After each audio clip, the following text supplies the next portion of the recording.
Assalamualaikum warahmatullahi wabarakatuh.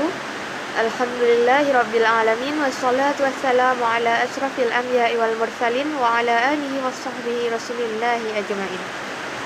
Baiklah, pada kesempatan kali ini saya akan menjelaskan ringkasan mata kuliah ilmu tauhid dari bab 7 sampai bab 12 beserta dengan tugas akhir ilmu tauhid yang berupa hafalan Quran surah Al-Kahfi ayat 1 sampai 10 dan ayat 101 sampai ayat 110.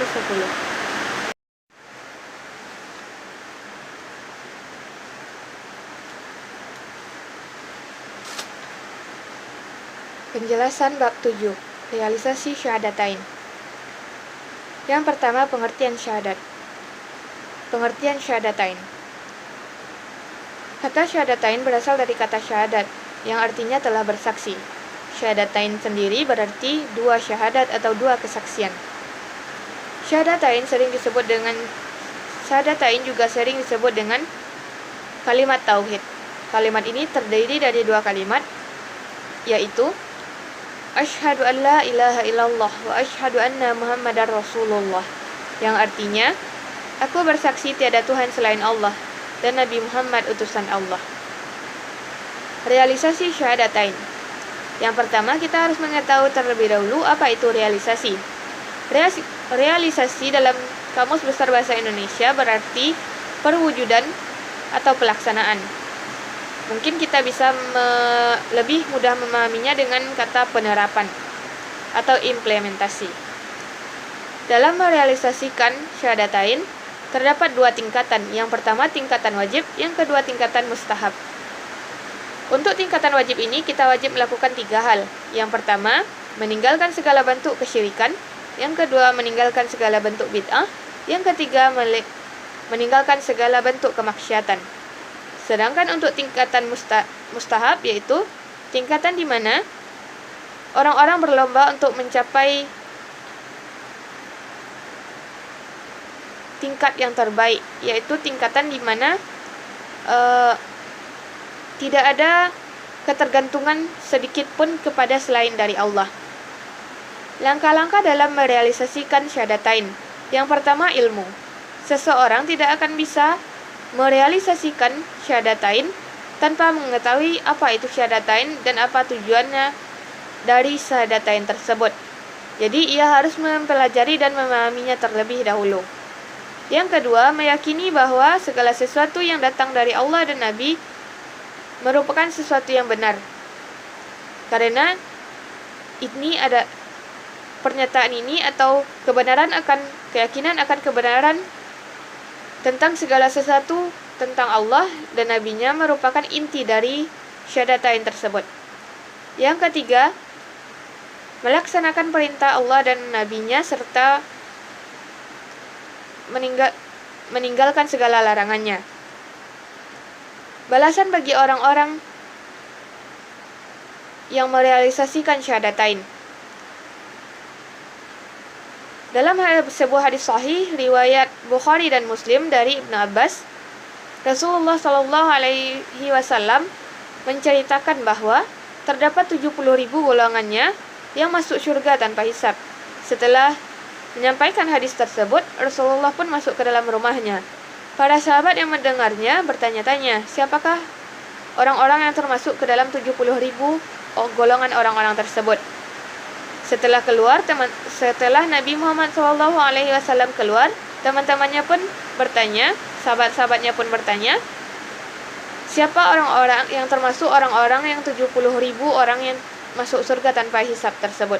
Kemudian Rasulullah menjawab, mereka adalah orang-orang yang tidak meminta diruqyah, tidak melakukan tatayyur, dan tidak meminta dikai. Dalam sabda Rasulullah Sallallahu Alaihi Wasallam, la yastarkun, yang artinya tidak meminta orang lain untuk meruqyah dirinya. Maksudnya di sini ialah ruqyah ghairu syar'iyyah, karena ruqyah terbagi menjadi dua, yaitu syar'iyyah dan ghairu syar'iyyah. Yang ghairu syar'iyyah ini lebih mendekat atau telah termasuk ke dalam bentuk-bentuk dari kesyirikan. Kemudian sabda Rasulullah yang kedua yaitu wala yatatayyur wala yatatayyarun, yang artinya tidak menganggap sial sesuatu. Maksudnya di sini sial itu termasuk ke dalam golongan syirik kecil. Jadi jika ia melakukan hal tersebut, maka ia tidak merealisasikan yang dimaksud dengan syahadatain. Yang ketiga, wala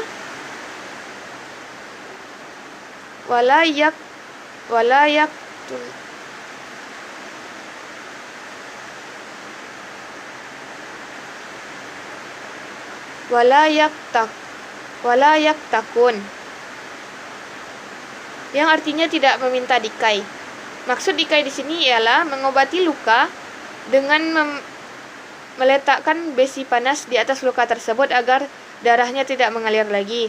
Rasulullah, meski ada manfaatnya, Rasulullah memuji hal ini karena tidak ada yang boleh menyiksa menggunakan api selain dari Allah. Dari penjelasan tadi dapat kita simpulkan bahwa dalam merealisasikan ilmu tauhid itu diperlukan iman, ihsan, amal solih, dan akhlak yang baik. Contoh dari realisasi syahadatain ialah jihad dan dakwah. Penjelasan bab ke-8, ma'rifatullah. Yang pertama, pengertian ma'rifatullah. Kata ma'rifatullah berasal dari kata ma'rifat dan Allah, yang mana ma'rifat ini berarti mendekatkan, sedangkan ma'rifatullah berarti mendekatkan diri kepada Allah. Menurut Imam Al-Ghazali, ma'rifatullah ialah mendekatkan diri kepada Allah sedekat-dekatnya dengan melakukan hal yang pertama, yaitu menyucikan jiwa. Kemudian mengingat Allah secara terus-menerus sehingga ia dapat melihat Allah dengan hati nuraninya. Menurut Syekh Qadir Al-Jailani, makrifat adalah rahasia hakikat agama yang objeknya bukanlah sesuatu yang zahir, namun sesuatu yang batiniah. Menurut Syekh Abdul Samad Al-Palembangi, makrifat ialah tujuan akhir dari orang-orang tasawuf, yaitu surga bagi mereka. Allah Subhanahu wa taala berfirman dalam Quran surah Ar-Rahman ayat 46 yang berbunyi, A'udzubillahi minasyaitonirrajim, Bismillahirrahmanirrahim. Waliman khafa maqama rabbih jannatani, yang artinya barang siapa yang takut kepada makam Tuhannya, maka ia akan diberikan 2 surga.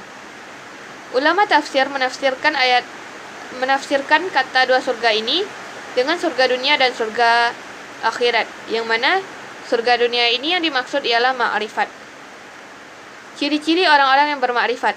Yang pertama, orang-orang yang bermakrifat selalu mengesahkan Allah dan selalu mendekatkan diri kepadanya. Yang kedua, orang-orang yang bermakrifat selalu merasa diawasi oleh Allah. Yang ketiga, orang-orang yang bermakrifat jauh dari sifat-sifat kikir, sombong, riya, dan lain-lain. Orang-orang yang bermakrifat hidup dengan sederhana namun semangat untuk berjuang. Sarana ma'rifatullah. Yang pertama, akal.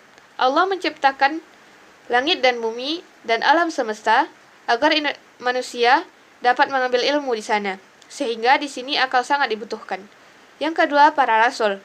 Para rasul diamanahkan untuk membawa kitab yang mana kitab tersebut juga berisi tentang ma'rifatullah, yaitu cara-cara mendekatkan diri kepada Allah. Yang ketiga, asma wa sifat, yaitu mengenali nama-nama dan sifat-sifat Allah. Urgensi ma'rifatullah. Dalam bermakrifat, kita tidak hanya dituntut untuk mengetahui nama dan sifat Allah saja. Sikap kita selanjutnya menjadi penentu untuk makrifat tersebut. Makrifat menjadi sangat penting bagi seorang muslim karena yang pertama,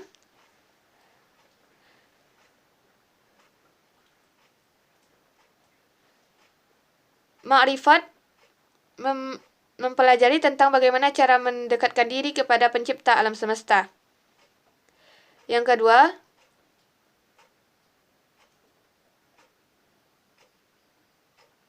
ma'rifat akan menjadikan orang-orang menjadi beriman dan bertakwa. Penjelasan bab 9, cara menggapai dan penghalang ma'rifatullah. Yang pertama, cara menggapai ma'rifatullah. Terdapat dua cara, yaitu yang pertama, mengenal tanda-tanda kebesaran Allah. Allah Subhanahu wa Ta'ala berfirman dalam Quran Surah Ali Imran ayat 190 yang berbunyi, A'udzu billahi minasyaitonir rajim. Bismillahirrahmanirrahim. Inna fi khalaqis samawati wal ardi wa ikhtilafil laili wan nahari la ayatin liulil albab. Yang artinya, sesungguhnya dalam penciptaan langit dan bumi dan pergantian malam dan siang terdapat tanda-tanda kekuasaan Allah bagi orang-orang yang berakal. Yang kedua, cara mencapai ma'rifatullah ialah dengan mempelajari dan memahami Al-Quran dan Sunnah. Selain dari dua cara tersebut, terdapat beberapa cara lain, yaitu yang pertama menurut Imam Al-Ghazali. Menurut Imam Al-Ghazali, cara mencapai ma'rifatullah ialah dengan menyucikan jiwa dengan sebersih-bersihnya, kemudian mengingat Allah secara terus-menerus sehingga ia dapat melihat Allah dengan batinnya. Yang kedua, menurut kitab Al-Uslub As-Salasah. Menurut kitab ini, orang-orang akan mencapai ma'rifah dengan tiga cara. Yang pertama, melihat fenomena yang terjadi di alam semesta. Dengan melakukan hal tersebut, ia akan berpikir bahwa ada sesuatu yang mengendalikan, menciptakan, mengatur, dan menjaga alam semesta tersebut. Yang kedua, mempelajari ayat Al-Quran dan Sunnah. Yang ketiga, ma'rifat yang diberikan langsung oleh Allah, yaitu Allah memberikan ma'rifat kepada orang-orang yang beriman. Secara syar'inya, iman di sini berarti meyakini dengan hati, mengucapkan dengan lisan, dan mengamalkan dengan amal perbuatan. Orang-orang beriman akan mendekatkan diri kepada perintah Allah dan menjauhkan diri dari larangan Allah. Penghalang ma'rifat. Terdapat beberapa perilaku yang dapat menyebabkan terhalangnya ma'rifat seseorang. Yang pertama, perilaku bohong atau dusta. Yang kedua, perilaku zalim. Yang ketiga, perilaku fasik. Yang keempat, perilaku ingkar. Penjelasan makalah kelompok 9. Macam-macam tauhid. Yang pertama, tauhid rububiyah, yaitu meyakini bahwa Allah itu esa dan meyakini bahwa Allah menciptakan segala sesuatu. Allah Subhanahu wa Ta'ala berfirman dalam Quran Surah Az-Zumar ayat 62 yang berbunyi, Allahumma khalaqu kulli syai'in, yang artinya Allah menciptakan segala sesuatu. Macam-macam tauhid yang kedua yaitu tauhid uluhiyah, yaitu melakukan perbuatan dengan tujuan mendekatkan diri kepada Allah. Contohnya seperti doa, nazar, sedekah, dan lain-lain.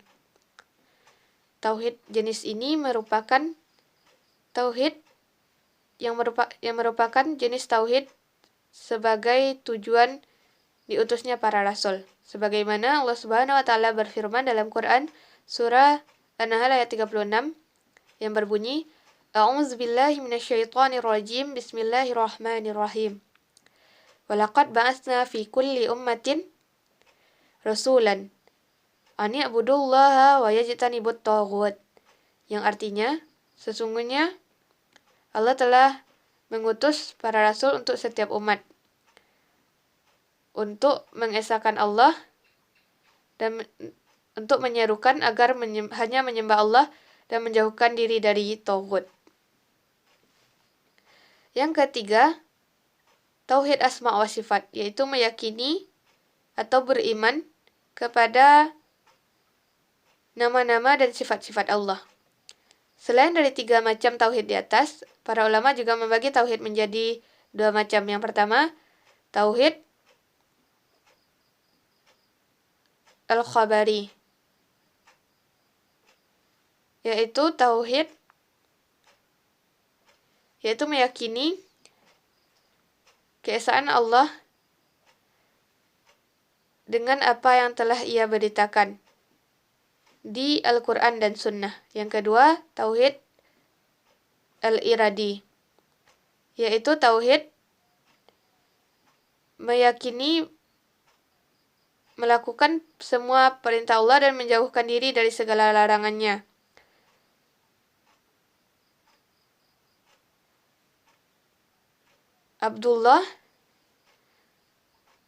Muhammad bin Abdullah Habdan menyatakan bahwa inti dari tauhid itu ada dua. Yang pertama penetapan, yang pertama penolakan, yang kedua penetapan. Kata la ilaha termasuk ke dalam penolakan, yang menyatakan bahwa tiada sesuatu yang patut disembah selain dari Allah. Sedangkan kata illallah termasuk kepada penetapan, yang mana menetapkan hanya Allah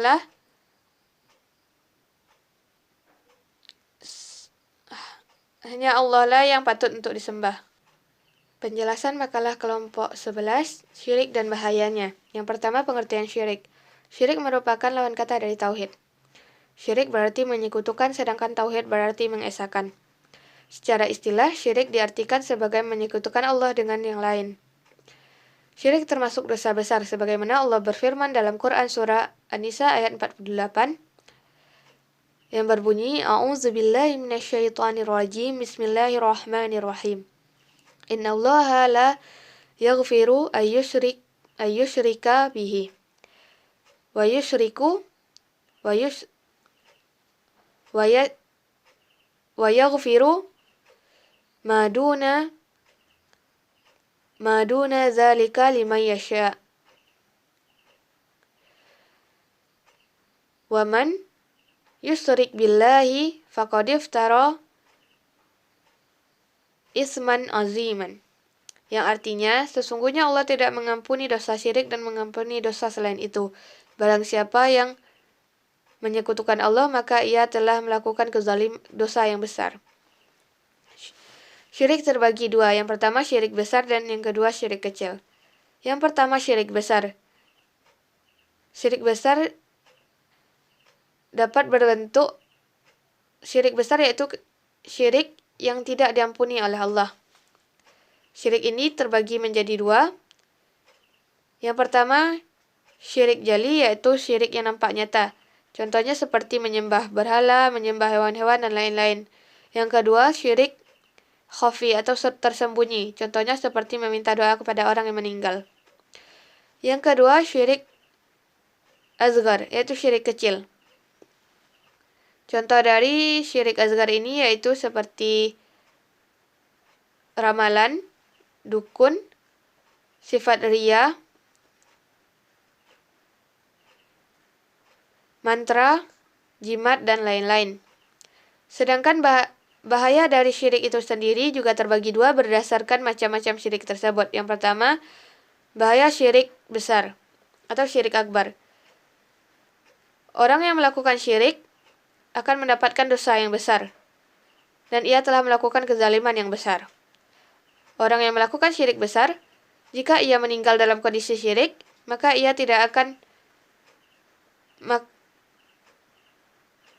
Allah tidak akan mengampuni dosanya. Selanjutnya, orang yang melakukan syirik besar, terhapuslah semua amalannya. Selanjutnya, untuk bahaya dari syirik kecil, yaitu menghapus amalan yang mengandung unsur syirik tersebut. Yang kedua, bagi orang-orang yang tidak bertaubat, yang kedua, Allah akan mengampuni dosa syiriknya jika ia bertaubat. Penjelasan bab ke-12, macam-macam syirik.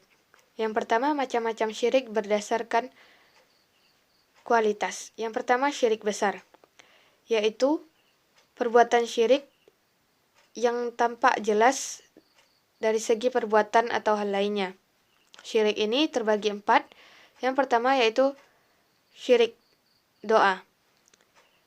Maksudnya, Ia hanya berdoa kepada Allah di saat ia membutuhkan, namun setelah Allah menyelamatkannya, maka ia tidak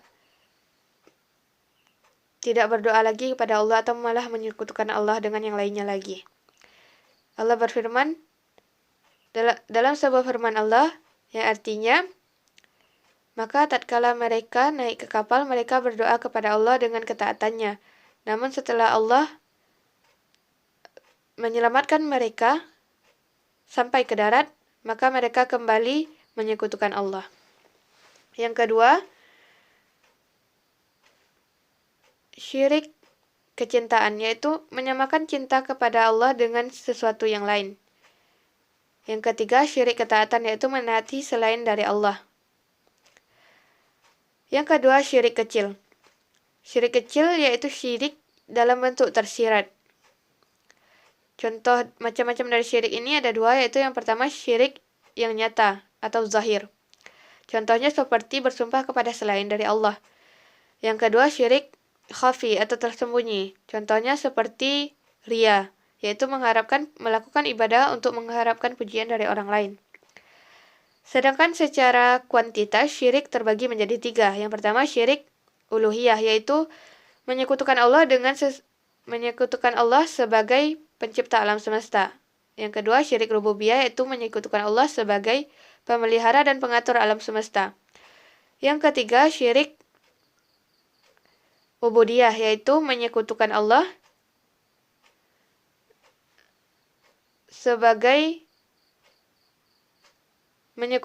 dalam hal penyembahan, yaitu menyembah selain dari Allah. Selain dari itu terdapat beberapa macam syirik yang lain. Yang pertama syiriknya orang Majusi, yang mana mereka meyakini adanya dua Tuhan. Yang pertama ada Tuhan yang baik dan yang kedua ada Tuhan yang jahat. Yang kedua syiriknya orang Nasrani, yaitu mereka menyusun Tuhan dari beberapa Tuhan. Yang ketiga syiriknya orang jahiliyah, yaitu mereka menyembah kepada selain Allah dalam rangka menyembah Allah. Maksudnya di sini mereka melakukan penyembahan melalui perantara kepada Allah. Yang ketiga syiriknya orang filsafat, yaitu mereka meyakini bahwa alam semesta ini berjalan dengan sendirinya, tidak ada campur tangan dari Tuhan. Selanjutnya syiriknya orang yang ikut-ikutan, yaitu orang-orang yang menyembah selain dari Allah karena mengikuti orang lain. A'udzu billahi minasyaitonir rajim. Bismillahirrahmanirrahim. Alhamdulillahilladzi anzala ala abdihil kitaba wa lam yaj'al lahu 'iwaja. قيما لينذر بأسا شديدا من لدنه ويبشر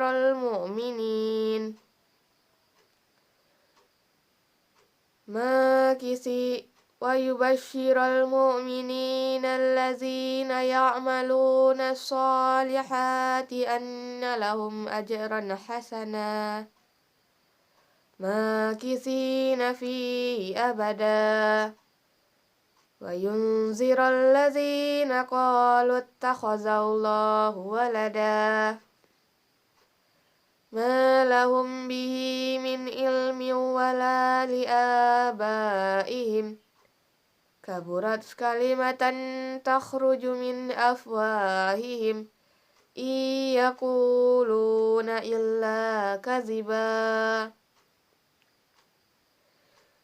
فلعلك باخع نفسك على آثارهم إن لم يؤمنوا بهذا الحديث أسفا إنا جعلنا ما على الأرض زينة لها لنبلوهم أيهم أحسن عملا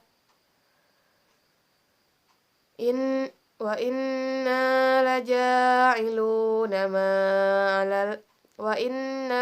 لجاعلون ما عليها صعيدا جرزا أم حسبت أن أصحاب الكهف والرقيم كانوا من آياتنا عجبا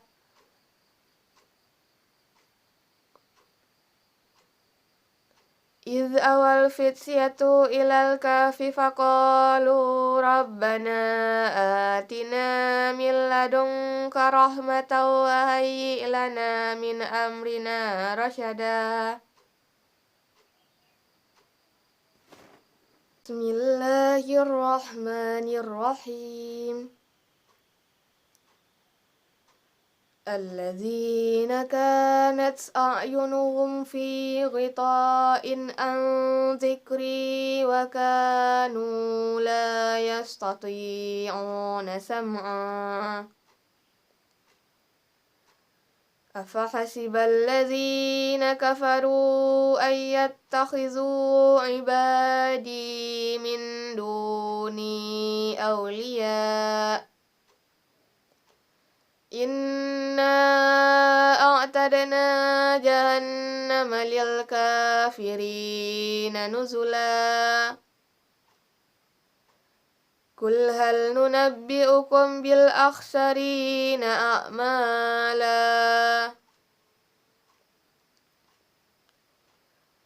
الذين ضل سعيهم في الحياة الدنيا وهم يحسبون أنهم يحسنون صنعا أولئك الذين كفروا بآيات ربهم ولقائه فحبطت أعمالهم فلا نقيم لهم يوم القيامة وزنا ذلك جزاؤهم جهنم بما كفروا واتخذوا آياتي ورسلي هزوا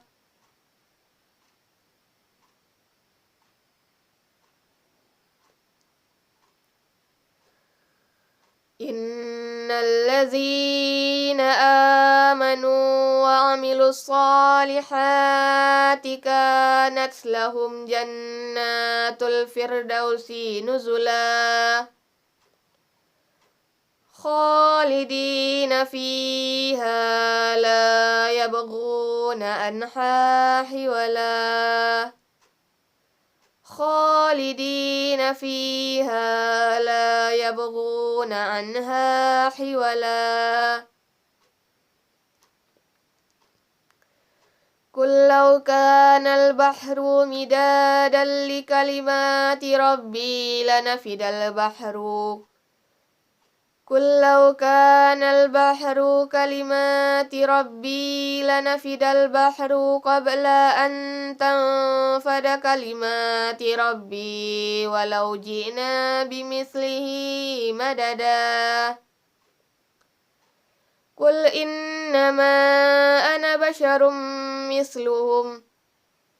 إنما أنا بشر مثلكم يوحى إلي أنما إلهكم إله واحد فمن كان يرجو لقاء ربه فليعمل عملا صالحا ولا يشرك بعبادة ربه أحدا صدق الله العظيم.